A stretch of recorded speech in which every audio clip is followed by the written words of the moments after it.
This is the first ever review that I will put on this channel. I will plan to try and keep this as brief as I could because this zombies beta was bare bones of what we would have at launch. I simply can't go and make a whole assumption of this mode yet because all I had was really a sandbox. Now a quick word from today's sponsor, my like and subscribe button. Just a quick disclaimer, I will be reusing a lot of footage in this video, like a metric ton of footage in this video, solely because of the size an MKV file can be. The way this video is going to be structured is that we're going to be listing the positives of the beta first, some things that I personally don't mind, and then we'll get to the negative later in the video, and we will try and provide solutions to those negatives. I am Pibble. Wash my belly. I do like how armor purchases are done in this game rather than BO6. I don't think armor purchases will be as short distance as they are in Van Dorn Farm that you're seeing on the screen, but I do like the system nonetheless for simplicity. I think this change was done for the sole purpose of preventing people from going from tier 1 armor to tier 3 armor, so there's some level of progression in the game. I do like having the zombie bear as an elite enemy for Ashes of the Damned, although I do think he has some flaws that I will list later in negatives. I still think he is a really cool looking enemy. Melee critical kills are a welcome addition to make meleeing on early rounds worth it again. Opposed to BO6 having 105 points for a melee, it's not worth it in that game. Chompy, or the Bin, is very good at giving you salvage, being able to trade in weapons you don't like, and also getting a chance to get a ray gun. There is some flaws to this mechanic, but we will get to that later. The map layout of Van Dorn Farm makes this survival mode a very good experience. I would put it over Farm in BO2, but I don't know if I would put it over something like Town from BO2 yet. There's also some really good routes that you can take in Van Dorn Farm as displayed right here. The Fireworks ammo mod coming back is really fun to play with. Although it's not as powerful as it was in BO3, and for good reason, it turned your normal gun into another wonder weapon. I think this is the best way to go about it without having that situation happen again. But as of right now, I still need to see the augments and test out the augments at launch in order to make a good assumption about it. Wisp Tea is also a really good idea and a really fun perk to run, but just like Fireworks, I need augments to be able to see how good it can really be at launch. The atmosphere of Ashes of the Damned so far of what we've seen in this beta is a very beautiful looking map. Very beautiful skybox as well. It's more or less up there with the Ether Rifts in MW3 Zombies, but it's not to the same level as I would put maybe Revelation's skybox. The Saw Blade Trap is very fun to use and is very useful for high rounding. If you're going to try and get around just the same as you can see on the screen, this trap is something that you really need to depend on. Ravagers seem interesting to me, and I do like that we have them as our replacement for the Vermin, as the same way that the Vermin were replacements for Hellhounds in this game. Now the Ravagers do have some flaws, but we will get to those shortly.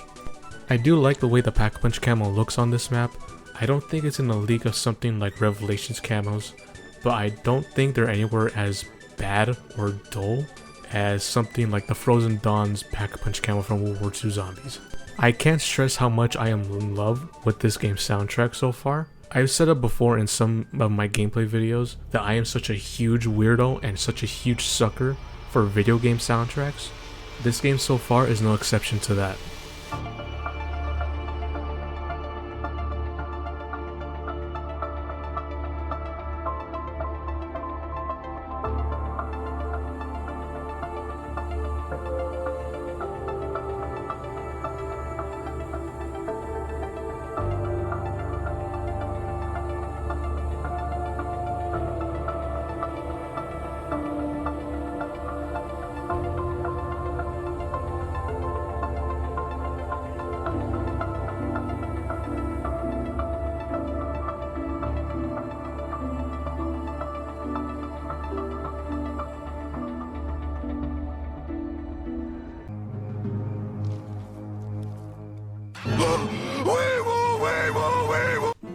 I don't think the HUD is as bad as an issue as many put it out to be.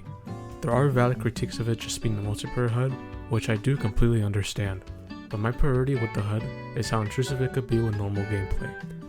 And I don't think this HUD is as intrusive in this game as it is in something like BO4, Cold War, or BO6. The score numbers are small enough for me to still see the zombies coming at me, which is perfectly fine for me.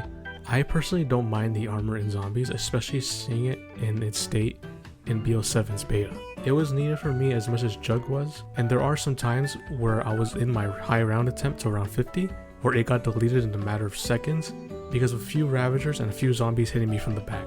I'll also be talking about armor in my BO6 review of zombies. Make sure to watch out for that one. Sponge? It's okay. Sponge?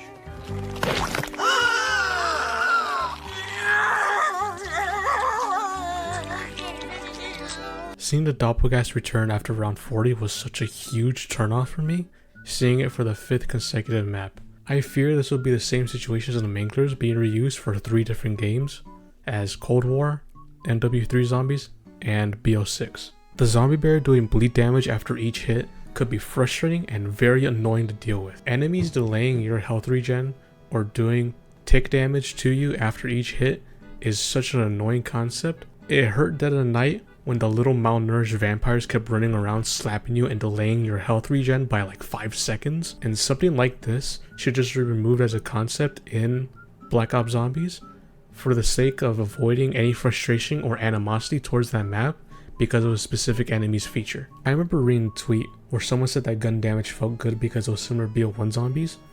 I do think the same way, as in gun damage feeling similar to BO1 zombies, which is why it's precisely in the negatives.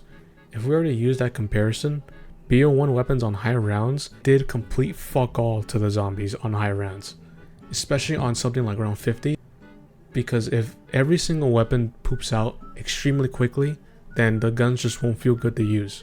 Low salvage drop rate does make progression much longer, especially when Ravagers want to eat your shit, and it leaves you completely dependent on Chompy or the bin providing you salvage by trading in weapons for it. Even though you could get a ray gun, it could be an issue later on at launch when people want to go for mastery camos in zombies. And not everyone is going to have 100 hidden power gobblegums hidden in their prison wallets for free. Fireworks does seem weak in zombies in its base form due to only being able to kill 5 to 6 zombies at once in its line of sight. Additionally, you had to kill a zombie to activate it, which is hard to do because of weapon damage on high rounds. Wisp Teeth on high rounds is also weak in its base form, also due to the fact that it attacks one zombie onto another without actually killing the zombie completely, leaving it only to deal small damage against zombies or just minimal damage, especially when it comes to high rounds past 40. If a Ravager on a special round decides to fucking eat everything and become the ultimate fat ass, they can leave and run away during that special round and deny you a max ammo. It creates situations where you have to wait out tacticals and armor plates on the floor, or use everything on the floor in case there's a special round coming up, to avoid this type of occurrence happening. No augments in the beta did dampen the gameplay experience because of the small changes and small buffs they can apply for some perks. For example, not having a freefall augment for stamina or the armor mitigation for Juggernaut. In this case, not having augments also does damage a certain perk, Double Tap. Because Double Tap works the same way as BO1's Double Tap, where it only increases your fire rate, which only works for shotguns and snipers but harms full auto weapons, there's no real point in using Double Tap in this build if you value your ammo. Kagan has generic lines in the same way that a collab operator would in BO6, while the other operators have unique lines for something like perks. Feels like it's trying to climb back out.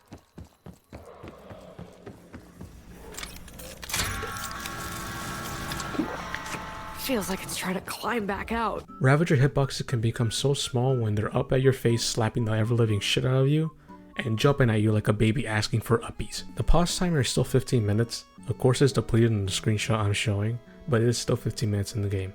It's definitely the smallest issue in the negatives list. Now I won't only list the negatives without providing solutions to them. Although I'm sure a lot of my gripes with this mode can't be fixed in a 1 month window, I feel like something like adjusting a value or adjusting something else could be done in time. Solutions for the Doppelgas? Remove them. Just fucking delete them. The bleed effect from the zombie bear's hits should have its time decrease in order to not be frustrating and annoying. Gun damage should be scaled up, increase the salvage drop rate, and leave the bin providing to be an alternate way of getting salvage, instead of it being the main course to keeping a loadout gun that you're grinding camos for when the game launches. The fireworks kill limit should be increased, and the Wisp T damage should also be increased. I would like this because I wouldn't want the ammo mod and the perk to become solely dependent on augments in the same way that Dark Flare is in BO6 Zombies. Now hopefully for the people that love ammo so much, I hope the lines being so generic is just a bug and she doesn't actually have that few lines to the point where they reuse them every single time. Just for the people that do enjoy her. During the special rounds, Ravagers should not be able to run away and deny you a max ammo in the same way they did do in the beta.